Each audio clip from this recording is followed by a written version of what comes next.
At ayun na nga po, pagkatapos namin magpahinga ng ilang minuto, ilang oras, nagyakag na po si Pinsan Gino na maglakad-lakad. At naglakad-lakad po kami dyan sa Burnham Park. May pupuntahan kami ng Olympic Pool dyan na para pagjogingan namin bukas ng umaga. At chineck up lang po namin na meron na po lang pong bayad ang Olympic Pool ngayon. 25 pesos per head pag dayo ka. At regular ka, 25 pesos din. Pag employee ka ng government nila ay 10 pesos lang. Mekos-mekos na lang, tornado na yan, mga insan. Mamasala yan. At ayan, inikot po namin ng Burnham Park. Kainitan na po yan, pero napakalamig naman po maglakad dyan. At syempre, di naman po mawawala dyan talaga dyan yung malamig sa katawan ng simoy ng hangin po dyan sa Burnham Park na yan.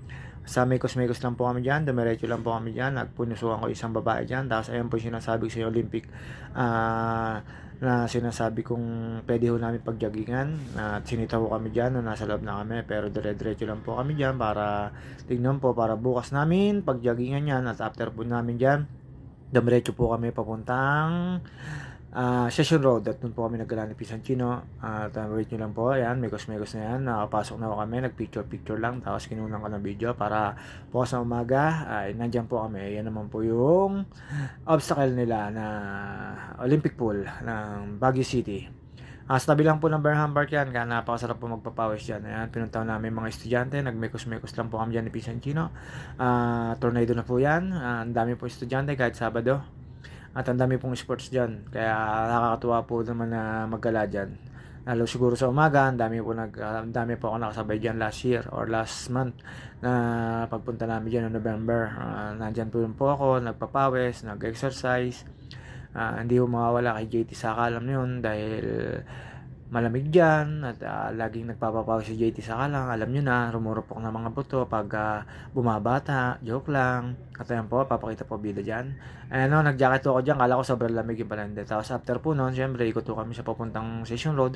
Ayan po sa may road na pinaglalagyan ng market tuwing 9 p.m. to 12 a.m. or to 1 basta pag marami pang tao. Hindi ko kami natawid basta dyan kasi may mga disiplina po ang mga tao dyan at sisitahin ka po ng pulis nila pagsasabihan pag nagkamali ka.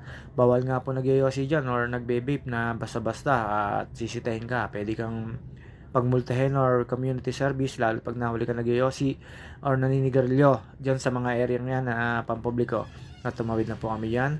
Habang patawid po kami dyan, syempre nag-aantay po kami mag-stop yung sasakyan at papunta kami sa Session Road. Ayun na po yung Session Road. At sinalubong po namin yung mga natawid at ayan po, papanik po kami dyan. Shoutout sa iyo kuya. Ang dami pa natawid, dire-diretso ka. Minsan yung mga taxi dito medyo hindi pa saway kaya ayan po, nagpicture-picture muna kami dyan ni Pisantino sa Session Road na yan. At after po niya magpicture-picture, syempre lakad-lakad na po kami pataas. At ayan po, magpapakita po ang bida at si Pisantino habang nagagala kami sa Session Road. Lagi namin pinupuntahan dyan.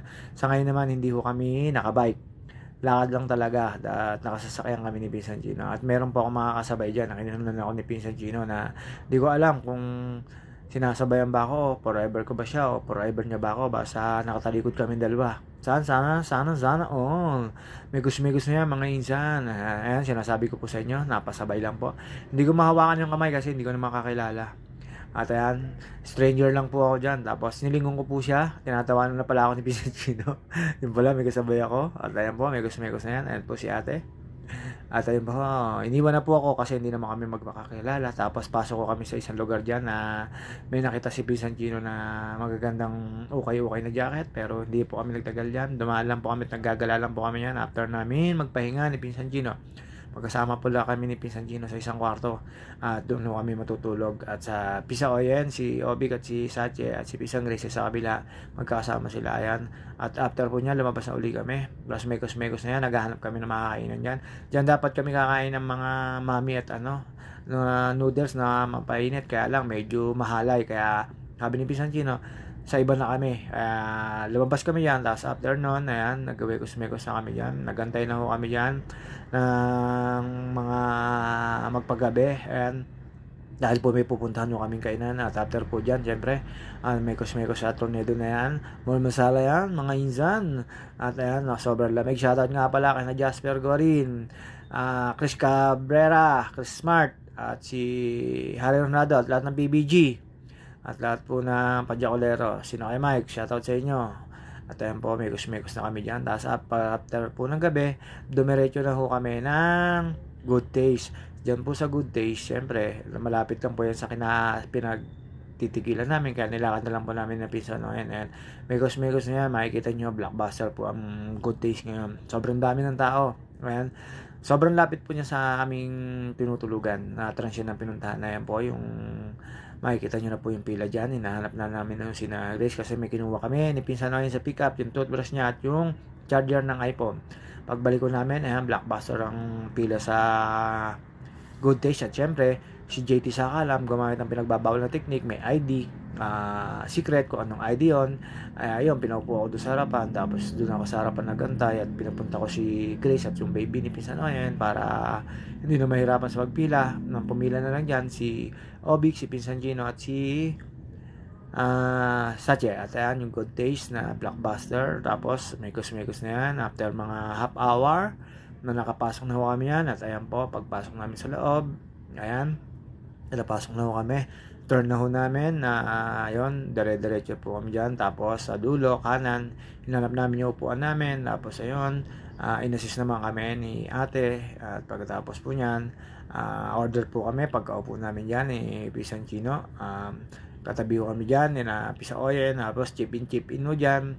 Sinugot ni Pisan Oyen dyan yung crispy pata. At ayan po, syempre, ayan, nakita nyo na po yung nagsiservice sa kanila, robot. Mamaya po yung robot ang magdadala ng pagkain sa amin. Kinunan ko lang po yan, pero hindi sa amin order yan. At ayan po, ayan na po yung sa aming order. Kaya kinunan ko na po siya ng video para makita naman. Sana nakakatuwa naman na ayan, titigil yan. Hindi makasagap ng sensor kasi naharangan ni Satya at ni Obi, kaya paikot-ikot siya. Pero amin na po yan. Ayan, lahat ng puti na po nung dalawa yan. Kaya mekos-mekos na yan, paikot-ikot yan. Sabi ko, ate na yan, kunin nyo na. Ayun, nung tumigil na, kinuha na nung dalawa yung aming pagkain. Ayun na po yung order namin. At kaya mga ka-JT Sakalam, hanggang sa muli, hanggang dito na lang. Mamaya mag-market kami. Babus mga ka-JT Sakalam, at kakain na kami. Nahihiya pang kunin ng dalawa kasi akala nila hindi amin, pero sa amin nakatigil, hindi makasensor ng lamesa kasi nakaharang yung dalawa. Nung kinuha na nila, ayun, lumapit. Tapos ayun, mekos-mekos